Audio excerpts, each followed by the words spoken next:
Hi guys, welcome to Hustle and Grind Lifestyle Podcast. This is our first episode, and my name is Paul, and this is my co-host Adriana. Hi guys, today's episode is going to be a little introduction to Pavel. Yours truly. Who is the main host of this podcast. Some of you guys might already follow him on social media, some of you might never seen him or never met him. We basically want you to get to know him. So I'm going to ask him a couple of questions about himself so you guys can get to know him better. First question, very basic. Tell us a little bit more about yourself, where you're coming from. Okay, I came from Poland. I'm sure a lot of you already know that. It's been quite some time ago, nearly 20 years ago. My parents migrated from Poland. We arrived here in Ireland when I was around 14 years old, and it's been a journey since then. Do you want to tell me what do you do for a living? Okay, so I coach people for a living over a decade already in Dunleary, South Dublin. So tell me, you coach people. Obviously, it's fitness training. Yeah. So tell me about how did your fitness journey begin? Yeah. Okay, so my fitness journey began when I was very young already. I was always concerned and I was always into fitness and any type of sports and things like that. But since I was like around 13, 14 years old, I started to notice my body more. Around 14, 13 years old, I started to notice my body, and you know how boys are. I didn't like a lot of body parts about myself, like arms and things like that. So that's when it kind of started. My journey started, from training in a basement with my buddies, with my friends and whatnot. That's when it started around that time. Okay, so you've been exposed to fitness at a very young age. Yeah, very young age. I was very active and into all types of sports and whatnot. So what other sports did you do? Did you play any sports? The first thing I kind of fell in love with was basketball. Basketball was my first passion. Down the line, when I got 18 years old, that's when it was a major pivot, basically going from being a basketball player into becoming complete fitness freak. Cool. And did you ever compete in fitness? Yeah, when my personality, the way I am, I always go from 0 to 100. So once the basketball kind of finished for me, I went from that to fitness, like 100% commitment and obsessed about it pretty much, because that's how I am. Yeah, when I start doing things, I always want to do them the best. So again, I always imagine myself competing, even though a lot of things were and still are against me, which is my height, and especially in fitness industry and fitness sports. I see. That's cool. And how many times did you compete? I competed already on my belt already 10 times. I competed. Are you planning to do that again? Yeah. Actually, I didn't compete for nearly 2 years, and I can't wait to compete again at this stage right now. I just can't wait to compete. I can't lie to myself. I love competing, and I know I'm an athlete deep inside of my heart. I love competing. I miss a lot of things, the preparation, the mindset, just leading up to the show, small things like that even, you know what I mean? I'm missing it. And everybody who is athlete in any kind of sport, they love preparing, just the preparation. Cool. So it seems like you really just enjoy the process of it. Yeah. Next year, and that's going to happen. And again, we're gonna keep you guys updated. We're gonna share, the process and everything, the stages of competing and how we feeling and what we're currently doing. I think it's gonna be very cool, interesting thing for you guys to see how diet and training looks like and how we feel. And I am gonna compete. I'm not doing this for any placing and whatnot. Again, winning or whatever, get a nice place is nice, but I don't really care about it, to be honest with you.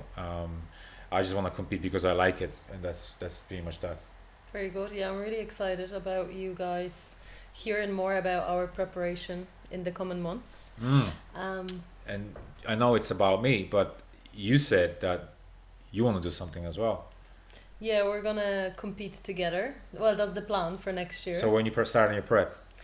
So 1st of January is pretty much the starting point. like everybody else. First of January wants to everybody wants to lose weight and get in shape, right? But I think again, look, it's kind of nice anyway because there's too many distractions currently, especially December. So anybody starting a like diet right now and trying to get in shape is just kind of counterproductive anyway because there's so Yeah. many things coming up, like Yeah.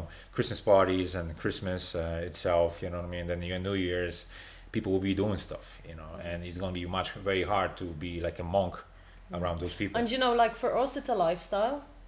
So it's not like, we're not doing this outside of the preparation. We kind of lead that lifestyle all year round. So getting into prep is just putting your head down to it. So starting in January, it's just gonna become a little bit stricter than what we usually Yeah, are. yeah, yeah. I mean, So I'm a kind of like yeah. it comes to me. Sorry to cut you like that, but I'm already in shape. Well, when you ask anybody who's competing what shape to them means, is obviously very dry, look. So I'm not there like stage ready, but I have a six pack already. So for me, is what I believe in myself. You know, when you start your prep or whatever the case is, you kind of want to be already in some sort of shape, so you don't really have to lose so much weight, so many kilos and stones and pounds, whatever, however you count this. It's just gonna be a misery, like for months to come. So that's why my approach to competing is now actually, because I'm more mature. I want to be literally like a month before ready already. Like I want to be now. Like if I start prepping tomorrow, all I need is a month, and I'm there on the stage. So this is the kind of this is how I want to look like all the time. But anyway, that's what I'm gonna do next year. Yeah, I'm well, gonna compete. I everyone can't has wait. everyone I actually has can't a, wait to see you to compete. And again, competing together and sharing the same thing, it would be very cool. yeah, everyone has a different starting point. But as we were saying, we're gonna cover that in the coming months or Months, weeks. yeah, months and weeks. yeah. Yeah, but In we the future started in podcasts, yeah. January, and pretty much like I Yeah. decided to start around the same time when she started. Uh, my prep will be completely different than her prep, just because of a lot of different factors. But yeah, so I can't wait. Actually, I think you should mention which category you have competed in and what you're planning to do. Well, 'Cause look, for those, some of you guys might have, been exposed to bodybuilding. Some of you might have absolutely zero idea. So we're probably going to cover that anyway in the coming episodes. But there's different categories in bodybuilding, and dependent on your structure and obviously your goals, how you want to look like as well.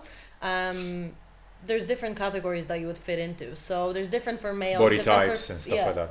So So if different you were for like females. if you're like a men's physique body type and you want to compete in open bodybuilding, well, you can, but good luck with that. So you mentioned men's physique. Is that Yeah, like honestly, because I'm a big fan of bodybuilding. I was back then, and still I am. Um, I always wanted to be competing in classic bodybuilding or something like that. But again, to compete in classic bodybuilding and being as tall as I am, and anybody who's tall can obviously relate to, it's just you can do some damage, and win. But we're talking about kilos on top of kilos and being super shredded. So Like a lot of 120, muscle. 120, 130 kilos shredded, to the bone. So, because you need to fill out that physique, and you are very tall, we are tall and whatnot. So I kind of understood that, and I knew that before. Again, I never won anything major. It went the way it did. I got like top 5 placing a few times. it's really good. Again, I won maybe twice or 3 times, like some small show. I'm not even gonna mention the name. Doesn't really matter. And I think the best place I ever got was second place in European competition in Natalia Melo Classic. That was I think 2017, 18, something like that. Again, I didn't have much muscle on my frame, but I came in kind of lean, so it was pretty cool. And again, even though I didn't, because I was looking back at the pictures, even though I didn't, I wasn't the biggest there, but when you were looking from the distance, I had very good structure, even though I was way smaller than other guys, because I was actually, there was a few guys that were much more bigger, rounders everywhere, like shoulders and everything popping. And again, that was what, 6-7 years ago. So now if you compare that me now and then, that's 10 kilos lean muscle more now. But again, so looking back at it, yeah, I had a good, I know I have a good structure for men's physique. All I need is that fill up the frame a little bit, and I can, dance with them a little bit. You know what I mean? Yeah, so men's physique. And is again, your- I forgot to mention, because I didn't even know that before. When I got second place in that European competition, and Natalia Melo Classic, I actually qualified for Arnold Classic, Europe. Wow, Yeah, and I didn't know that. that's serious. I didn't really know that at all. I didn't know I got qualified. I only found out about me being invited and qualified for Arnold Classic Europe when I was in Malta. Not Malta. Hold on a second. I was just around somewhere in Tenerife or somewhere like that. Already, you know what I mean, enjoying life and eating crap. That was post show. Post show, I didn't know. How long? That was literally like a week after. Week after. That was literally like a week after the show. I didn't even know that. I remember my ex prep coach back then, because I had a prep coach. He told me like, "Listen, you got qualified." I was like, "Oh my god, I didn't know that," because I really didn't know that. And the show, I think that Arnold Classic show was like 2-3 weeks late after that one. And I was like, so basically when I was on holidays, I was like 2 weeks only left, and I was already like water Like, retention through the roof. The thing after post show, it's such a like Yeah, you're so sensitive to yeah. food, like, and also But that's normal. Your, you know what I mean? mindset changes very quickly from being in season like prep to like off season. Yeah. So But that was my mistake, because Yeah. now looking back at it, that was so stupid, because that's very, very common mistake a lot of athletes do. Post show, right away, they just calories go through the roof. And what do you expect? Like, even if you didn't do show, imagine yourself not doing the show, and you, let's say, look certain way, and out of nowhere you 2-3 days in a row eating crap. yeah, well, What do you think is gonna happen? if you're deprived, for Especially if you're weeks and months, deprived. Yeah. it's so easily done. Yeah. Anyway, Yeah, go ahead. we're definitely gonna go back to it when we're talking about competing and prep in the future. Yeah. But what I wanted to ask you as well, with fitness being so close to your heart, and as you said, you coach people, how did you turn your passion into a career? Yeah, I always wanted to do things that I love to do. Since I remember, I never wanted to do things just for the paycheck. So, growing up here, when I turned 18, basically my parents told me, you have two options. You go to college and we pay for you, or you go to work. So again, I didn't go to college because I wasn't really good student in school. That's true. Like, I was never into school anyway, because I just don't like people telling me stuff, and a lot of things that just didn't make any sense to me. So I always questioned things like that. So anyway, I had no choice, because I have to pay the rent when I was 18, because that's what my dad told me. So my first job, I became security guard. I hated it. I'd never liked being security guard. And then later on, from being like a security guard in the shops, I went to do like door supervisor in nightclubs and pubs and things like that. That was more like interesting, because you're more around grown-ups and you can have some sort of conversation. It's not that boring. And back then, when it comes to my mental state, again, being in my head all the time wasn't that great, because security guard is kind of boring job. Let's be honest, it's really boring. So that's one of the reasons I also hated it, because I'm constantly in my head. And again, you're not even using your mental capacity. You're not even using your fucking 5% of your IQ. So I never wanted to do that job. I always wanted to be in some sort of sports, and again, back then I was already like eating and training a certain way like an athlete. Maybe because I didn't look like an athlete, but I was already kind of implementing things like that. So I wanted to be a personal trainer.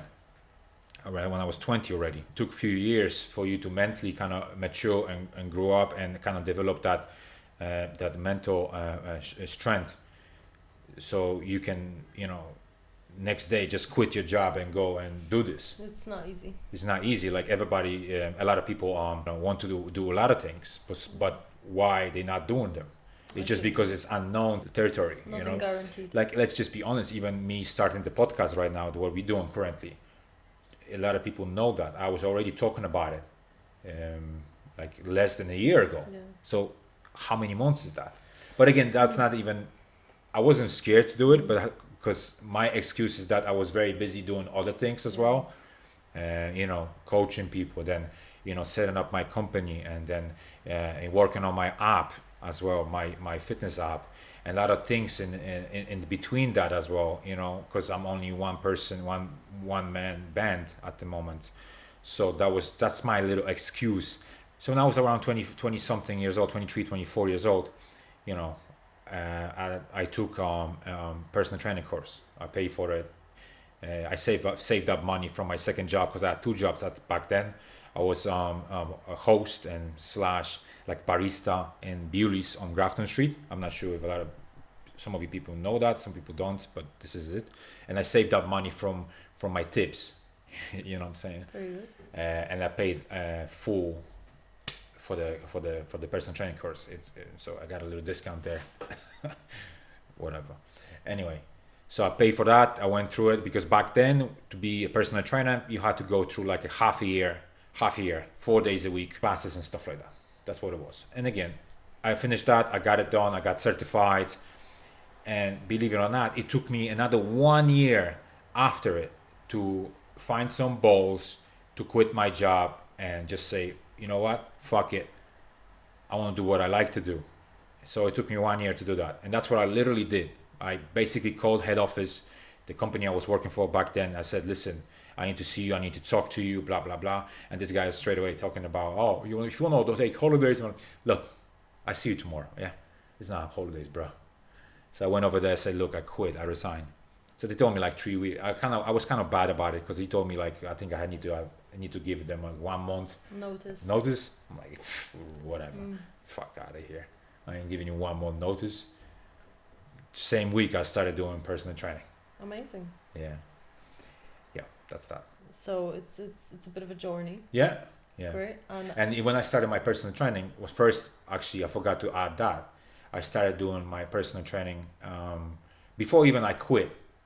I started doing personal training in town, the city center, just before my security job. So in the morning, like 7 in the morning, I was doing personal training till like 12. Oh, so you were doing your own thing before you even started a job? Yeah. So I was already, I already found some spot over there in town, and I was paying rent for that.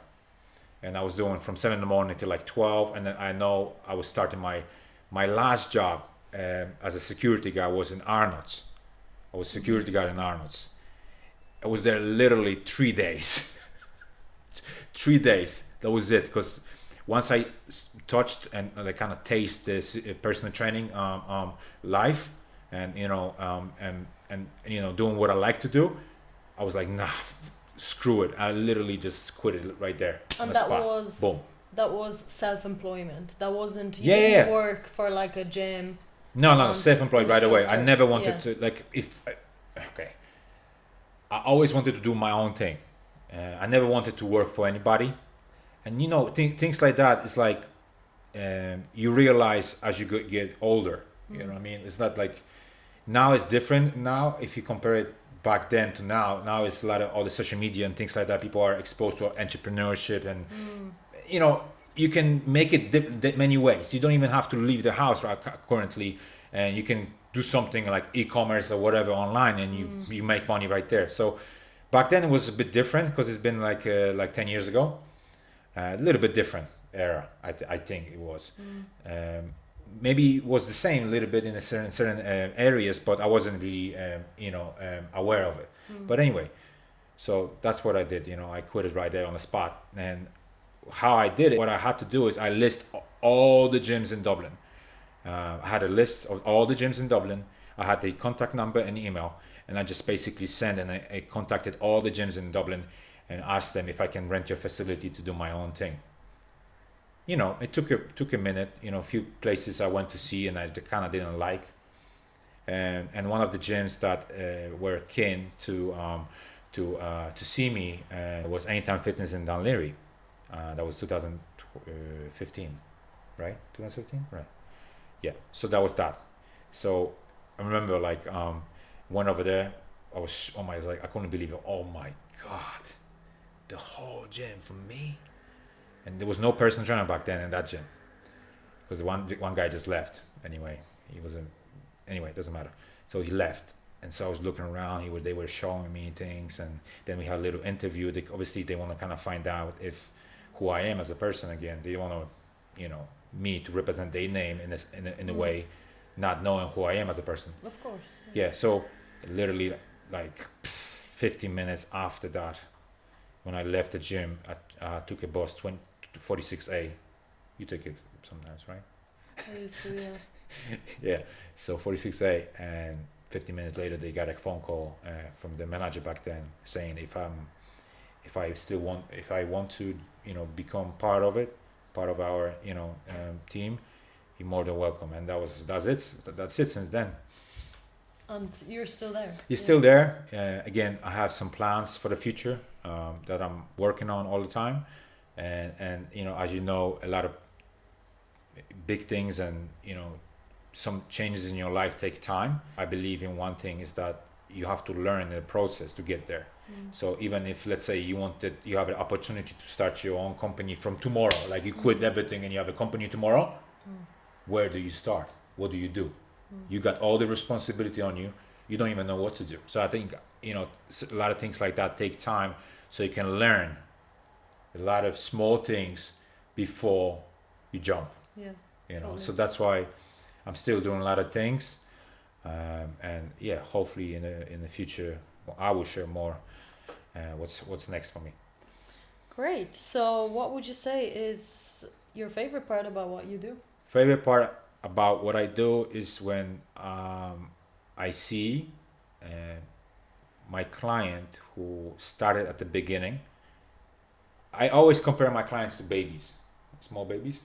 I know it's kind of a ridiculous comparison. It's like if you work with, because I usually work with individuals for at least 3 months. You sign up with me, it's always 3 months. Back then I didn't have that approach, but now I do. But anyway, so when you work with someone at the beginning, when you see how they don't know anything, like absolutely they don't know zero, and you see the way they look currently, they are unhappy about it.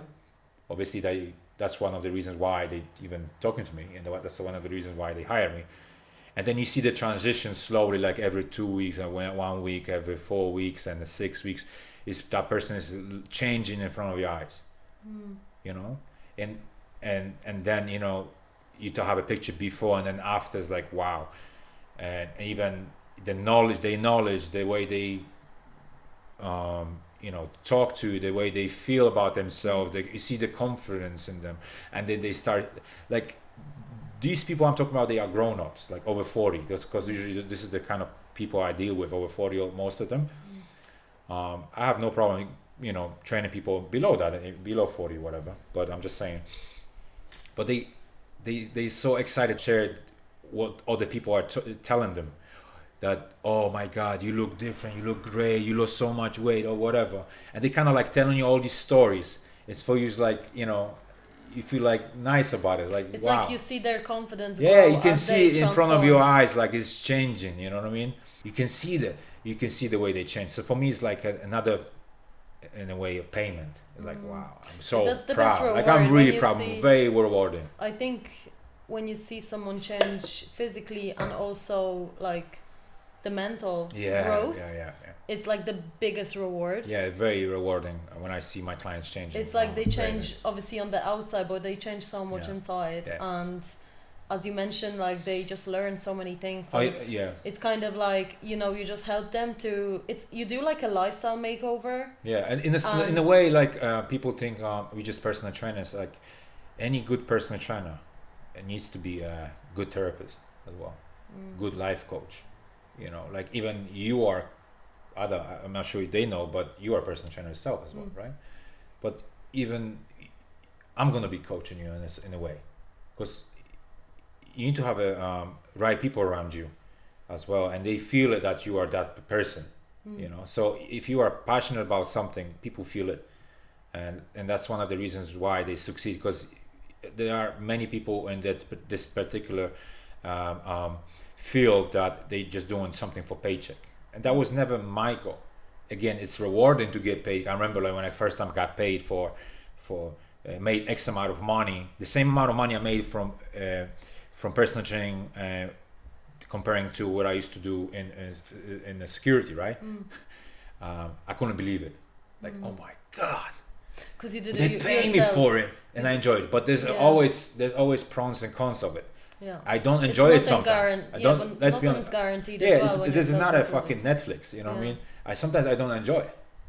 Why? Even though some people pay me, but I don't really enjoy it if I know that person's constantly lying to me, like they trying to tell you like 2 + 2 is 5. You know what I mean? Like it's obviously But you know someone- already But this someone person's hired lying. you for a reason because you are Yeah. supposed to be the coach. It's I don't like it. Sometimes as a trainer or as a coach, you're just like, am I the coach or, you know? But that's fine. People like this, I shut them down really quick. I can tell them it is what it is. Like last time I checked, excuse me, what's your name? Oh, okay. Last time I checked, you paid me, did you? Yeah. Well, so whatever I say, we do. Okay. But what I also wanted to touch on is like sometimes I don't enjoy it. I don't like chasing people lying to me, you know, and things like that. And so that's when I started to feel like I have a 9 to 5 job. When I go to work and people are getting results, they want to be there. You don't need to keep reminding about certain things. It's the few tasks I ask them to do and people do. Well, I don't feel like I'm working. Yeah. So that's really great as well. Then maybe touch up on what keeps you motivated, because you mentioned you began your fitness journey so many years ago, Yeah. and still what, like over 10 years you're leading this lifestyle, you're still into fitness, you're still Nothing enjoying changed. it, Still breathing. you're still Yeah. planning to Still compete. drinking water. Still drinking tea and coffee, whatever. Just tell us maybe what just keeps you so like motivated to stay so disciplined over all these years. I think it all comes down to personality. I don't really need motivation. I don't even know what that means. It's just discipline at this point. I know I have to do it. If I don't do it, there's something missing. You know, what are we doing here? Do I feel like it? No. So even if you guys see people who are in absolutely crazy shape or whatever, you know, or they're doing certain things constantly over and over again, if you ask them if they prefer to sit down, do something, eat pizza or whatever case is, versus doing, you know, all this work in mental, you know, discipline, keeping mental discipline, trust me, majority of people will pick the first option. Your Anyone career who's as well. successful in any type of sport or anything is all discipline. It's just that's that. I enjoy the work. I enjoy the mental punishment, which is sounds weird, but I have very good a threshold of punishing myself. So I can go through a lot of pain, mental pain usually, because it's all mental when it comes to getting in shape. It's all mental. I link a lot of negative things that you feel, I link them to positive. So for example, so when I'm, let's just say, starving, because already, you know, when it comes to getting in shape or losing weight, calories are low. Let's be honest. Carbs are low because you need to utilize your own energy, which is your fat storage. When I feel starving, like I'm literally dying, I tell myself, well, it's working. My body right now is using my fat, and I've been doing this for quite some time, and it works. And when I'm really starving, let me grab water. Let's see what happens after that. So, you know, I enjoy all the mental work, mental stuff. And like I said, I think the difference between me and a lot of people is that I can take pain, mental pain. I have no issues with that. Like, you remember when we did like cold therapy, bath therapy? The recovery. I jump in there and I'm laughing. It's great. It's warm. Awesome. I always tell myself things that I want to believe in. And I do believe, and when you tell yourself something out loud, you start believing it. So if you tell yourself you're an idiot, you think your brain is not going to believe in it? I think there are studies based on things like that. When you start telling yourself certain things, like you bringing yourself down all the time. When you start telling yourself things like that, you actually start believing in it. So I always tell myself when I'm super exhausted, I had a first client at 7 in the morning, but before that I did 30-40 minutes cardio. Boom, first client, 7 in the morning, whole day work. I finished 7:30 p.m. I went to the gym, I did my workout, and I'm depleted, completely dead. And I feel like completely dead, like at zero energy, but I still have to do my second cardio. I tell myself, that's easy, done. Let's go, let's do it. And I always do that. That's kind of like a mantra type of thing. But anyway, so I think I don't really understand the motivation.